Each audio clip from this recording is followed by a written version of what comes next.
ಭಾರತದ ಕಾನೂನು ಇತಿಹಾಸದಲ್ಲಿ Maneka Gandhi versus union of India 1978 ಪ್ರಕರಣವು ಒಂದು ಮಹತ್ವದ ತೀರ್ಪು. ಈ ಪ್ರಕರಣವು ಭಾರತದ ಸಂವಿಧಾನದ ವಿಧಿ 21 ಜೀವನ ಮತ್ತು ವೈಯಕ್ತಿಕ ಸ್ವಾತಂತ್ರ್ಯದ ಹಕ್ಕು ವ್ಯಾಪ್ತಿಯನ್ನು ವಿಸ್ತರಿಸಿತು. ಈ ಪ್ರಕರಣದಲ್ಲಿ ಸುಪ್ರೀಂ ಕೋರ್ಟ್ ಕಾರ್ಯವಿಧಾನ ಸ್ಥಾಪಿತ ಕಾನೂನು ಪ್ರೊಸೀಜರ್ ಎಸ್ಟಾಬ್ಲಿಷ್ಡ್ ಬೈ ಲಾ ಎಂಬ ಪದಕ್ಕೆ ಹೊಸ ಅರ್ಥ ನೀಡಿತು. ಪ್ರಕರಣದ ಹಿನ್ನೆಲೆ 1977ರಲ್ಲಿ ಮನೇಕಾ ಗಾಂಧಿಯವರ ಪಾಸ್ಪೋರ್ಟ್ ಅನ್ನು ಸರ್ಕಾರವು ಸಾರ್ವಜನಿಕ ಹಿತಾಸಕ್ತಿಯ ಕಾರಣ ನೀಡಿ ಮುಟ್ಟುಗೋಲು ಹಾಕಿಕೊಂಡಿತ್ತು. ಆದರೆ ಪಾಸ್ಪೋರ್ಟ್ ಕಾಯ್ದೆಯ ಸೆಕ್ಷನ್ 10(3)(ಸಿ) ಅಡಿಯಲ್ಲಿ ಯಾವುದೇ ಕಾರಣ ನೀಡಲಿಲ್ಲ. ಮನೇಕಾ ಗಾಂಧಿಯವರು ಇದನ್ನು ಪ್ರಶ್ನಿಸಿ ಸುಪ್ರೀಂ ಕೋರ್ಟ್ಗೆ ಅರ್ಜಿ ಸಲ್ಲಿಸಿದರು. ಸರ್ಕಾರವು ತನ್ನ ಪಾಸ್ಪೋರ್ಟ್ ಅನ್ನು ಅಕ್ರಮವಾಗಿ ಮತ್ತು ನಿರಂಕುಶವಾಗಿ ವಶಪಡಿಸಿಕೊಂಡಿದೆ, ಇದು ಅವರ ಮೂಲಭೂತ ಹಕ್ಕುಗಳಾದ ವಿಧಿ 14, 19 ಮತ್ತು 21ರ ಉಲ್ಲಂಘನೆಯಾಗಿದೆ ಎಂದು ವಾದಿಸಿದರು. ಸುಪ್ರೀಂ ಕೋರ್ಟ್ ತೀರ್ಪು. ಸುಪ್ರೀಂ ಕೋರ್ಟ್ ಈ ಪ್ರಕರಣದಲ್ಲಿ ಐತಿಹಾಸಿಕ ತೀರ್ಪು ನೀಡಿತು. ಅದರ ಪ್ರಮುಖ ಅಂಶಗಳು ಹೀಗಿವೆ. ವಿಧಿ 21ರ ವಿಸ್ತರಣೆ.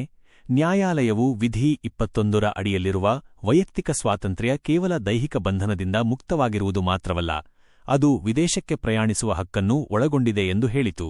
ಈ ತೀರ್ಪು ವಿಧಿ 21ರ ವ್ಯಾಪ್ತಿಯನ್ನು ಅಗಾಧವಾಗಿ ವಿಸ್ತರಿಸಿತು. ಗೋಲ್ಡನ್ ಟ್ರಯಾಂಗಲ್ ತತ್ವ.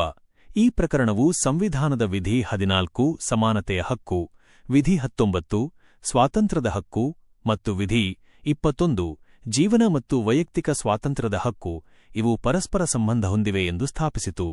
ಈ ಮೂರು ವಿಧಿಗಳನ್ನು ಪ್ರತ್ಯೇಕವಾಗಿ ನೋಡುವ ಬದಲು ಅವುಗಳನ್ನು ಒಟ್ಟಾಗಿ ಗೋಲ್ಡನ್ ಟ್ರಯಾಂಗಲ್ ಎಂದು ಪರಿಗಣಿಸಲಾಯಿತು. ಇದರ ಪ್ರಕಾರ ಯಾವುದೇ ಕಾನೂನು ಈ ಮೂರು ವಿಧಿಗಳನ್ನು ಪೂರೈಸಬೇಕಾಗುತ್ತದೆ. ಕಾರ್ಯವಿಧಾನ ಸ್ಥಾಪಿತ ಕಾನೂನು. ಸುಪ್ರೀಂ ಕೋರ್ಟ್ ಕಾರ್ಯವಿಧಾನ ಸ್ಥಾಪಿತ ಕಾನೂನು ಪ್ರೊಸೀಜರ್ ಎಸ್ಟಾಬ್ಲಿಷ್ಡ್ ಬೈ ಲಾ ಎಂಬ ಪದಕ್ಕೆ ಹೊಸ ವ್ಯಾಖ್ಯಾನ ನೀಡಿತು. ಈ ಪದದ ಅರ್ಥ ಕೇವಲ ಯಾವುದೇ ಕಾನೂನನ್ನು ರೂಪಿಸಿ ಅದರ ಆಧಾರದ ಮೇಲೆ ಒಬ್ಬ ವ್ಯಕ್ತಿಯ ಸ್ವಾತಂತ್ರ್ಯವನ್ನು ಕಸಿದುಕೊಳ್ಳುವಂತಿಲ್ಲ. ಆ ಕಾನೂನಿನಲ್ಲಿನ ಕಾರ್ಯವಿಧಾನಗಳು ನ್ಯಾಯಯುತ, ಜಸ್ಟ್, ಸಮಂಜಸ, ಫೇರ್ ಮತ್ತು ನ್ಯಾಯಬದ್ಧವಾಗಿರಬೇಕು, ರೀಸನೇಬಲ್ ಎಂದು ನ್ಯಾಯಾಲಯ ಹೇಳಿತು. ಈ ತೀರ್ಪು ನ್ಯಾಯದ ನೈಸರ್ಗಿಕ ತತ್ವಗಳಾದ ಆಡಿ ಆಲ್ಟರಂ ಪಾರ್ಟಮ್, ಔಡಿ ಆಲ್ಟರಂ ಪಾರ್ಟಮ್ ಅಂದರೆ ಆಪಾದಿತ ವ್ಯಕ್ತಿಗೆ ತನ್ನ ವಾದವನ್ನು ಮಂಡಿಸಲು ಅವಕಾಶ ನೀಡಬೇಕು ಎಂಬುದನ್ನು ಒತ್ತಿ ಹೇಳಿತು. ತೀರ್ಪಿನ ಮಹತ್ವ. ಮನೇಕಾ ಗಾಂಧಿ ಪ್ರಕರಣವು ಭಾರತೀಯ ನ್ಯಾಯಾಂಗ ವ್ಯವಸ್ಥೆಯಲ್ಲಿ ಒಂದು ಹೊಸ ಯುಗಕ್ಕೆ ನಾಂದಿ ಹಾಡಿತು. ಈ ಪ್ರಕರಣದ ನಂತರ ಸಂವಿಧಾನದ ವಿಧಿ 21ನ್ನು ವ್ಯಾಪಕವಾಗಿ ಅರ್ಥೈಸಲಾಯಿತು.